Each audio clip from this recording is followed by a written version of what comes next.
오늘 우리에게 주신 하나님의 말씀은 출애굽기 20장 12절 말씀입니다.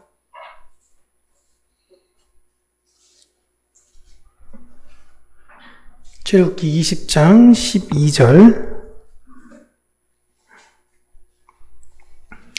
우리 함께 읽겠습니다. 내 부모를 공경하라. 그리하면 내 하나님 여호와가 내게 준 땅에서 내 생명이 길리라. 아멘. 오늘은 부모를 공경하는 것이 무엇인가? 우리가 함께 하나님의 말씀을 통해서 살펴보도록 하겠습니다. 오늘 부모를 공경하라 라는 건 10계명, 5계명의 내용이라고 익히 우리는 알고 있죠. 10계명, 5계명의 앞에는 1계명부터 4계명까지 하나님은 어떠한 분이신가? 또한 그 하나님을 만나는 그날은 어떠한 날인가? 이러한 것에 대한 내용이 쭉 설명이 되어지고 있다가 이 내용 이후로는 급격히 살인하지 말라, 간음하지 말라, 도둑질하지 말라 이런 경고성 발언들이 나옵니다.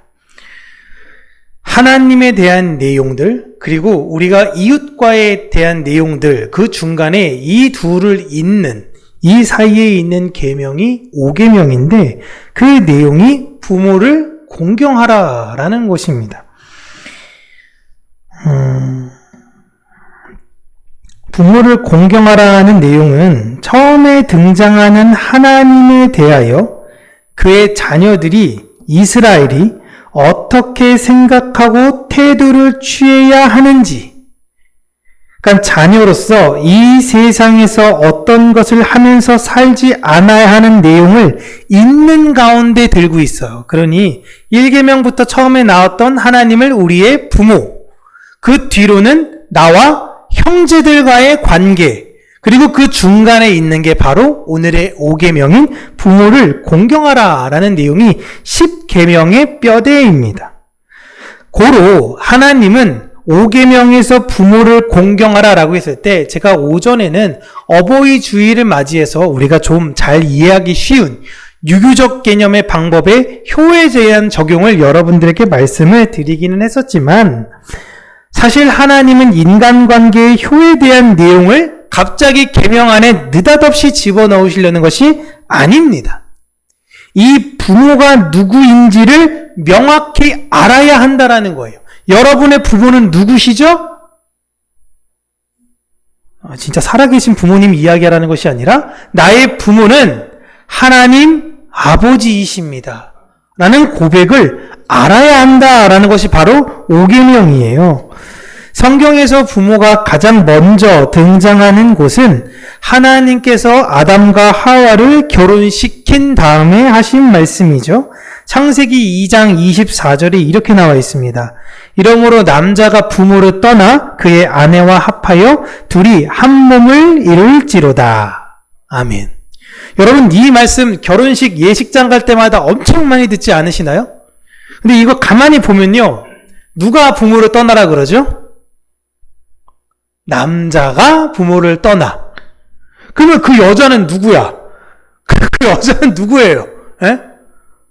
그 여자 하나님 자녀 아니에요? 그 뭐예요 이게? 이게 무슨 말이야 도대체? 이해되세요? 너희 둘 다 부모를 떠나 행복하게 살아. 이게 아니잖아요. 남자가 부모를 떠나 여자와 합하여 한 몸이 되래. 그럼 그 여자는 누구예요? 우리 가족이에요? 아니잖아요. 원래 이 느낌상 보면요. 전혀 이제 말씀에 대해서는 이만큼이라도 의심했다가는 그냥 하나님이 하늘에서 벼락을 내려치실까봐 두려워하실 수 있긴 한데 이 내용에서 남자와 여자는 부모를 떠나라고 하지 않습니다. 남자만 부모를 떠나 여자를 만나라고 하는 거예요. 그래서 여기에서 남자는 누구로 가리키냐? 예수님이에요. 부모는 하나님이에요. 예수야 나를 떠나 교회를 만나서 하나가 되라. 이 이야기를 누구를 통해서 먼저 보여주신 거예요? 아담과 하와를 통해서 보여주신 것입니다.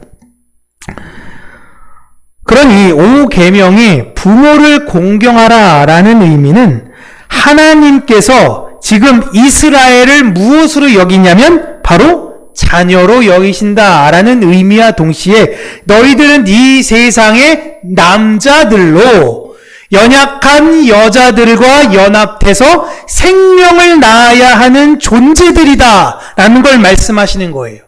이해되시죠? 이게 교회의 사명이에요. 하나님께서 우리 교회를 부르신 것은 우리를 하늘의 아들들로 부르셨습니다. 하늘의 아들들은 무엇을 하냐? 나를 떠나 예수 그리스도를 본받아 이 세상의 연약한 자들, 복음에 소외된 사람들에게 복음을 전함으로 그들과 연합하여 한 몸을 이루는 것이 너희들의 숙제인 거예요. 하나님께서는 지금 이스라엘 사람들을 무엇으로 보고 계시냐면 자녀로 보고 계셔서 이 계명을 주신 것입니다. 이게 굉장히 놀라운 건데요. 왕과 백성의 존재로서 지금 율법을 주시는 것이 아니라 아버지와 아들로 보고 계시는 거예요. 이스라엘 사람들은 그동안 430년 동안 어디에 있었냐면 애굽에 있었습니다. 애굽에서 신과 신의 아들은 누구예요? 왕이에요, 왕. 왕만이 오직 신의 아들들이고 우리들은 다 뭐냐면 그 신을 섬기기만 해야 되는 백성들이었습니다. 그런데 이 절대적인 신이 우리를 구원해 내셨어요. 구원해 내셔서 이제 나는 애굽의 그 신들을 섬기는 게 아니라 이젠 하나님을 섬겨야 되는구나. 하나님의 그런 백성들이구나. 물론 맞아요. 근데 그렇게만 생각을 했었어요. 이게 당연한 거예요. 그런데 느닷없이 너희와 나는 아버지와 아들과의 관계야라는 걸 하나님께서 말씀하신 거예요. 굉장히 충격적인 겁니다. 왕 같은 제사장이 이런 의미인 겁니다. 여러분 우리나라 조선 후기 때 조선에서 이제 우리나라가 이제 민주공화국으로 넘어갈 때 이제부터는 민주주의야. 이게 여러분 안 돼요.